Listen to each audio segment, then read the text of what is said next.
সুন্দর ময়ূর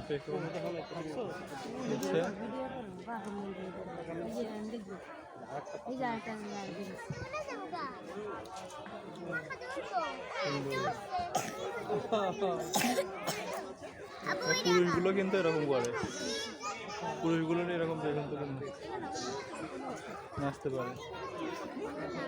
যেটা মনে হয় তুলবে, তুলো তুলো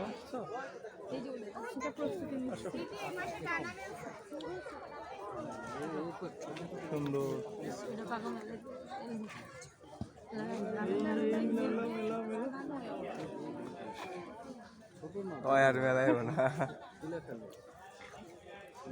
অনেক সময় করছে তিনটা। এই পাশের এই মাছ প্রথম যেটা অনেক সুন্দর লাগছে।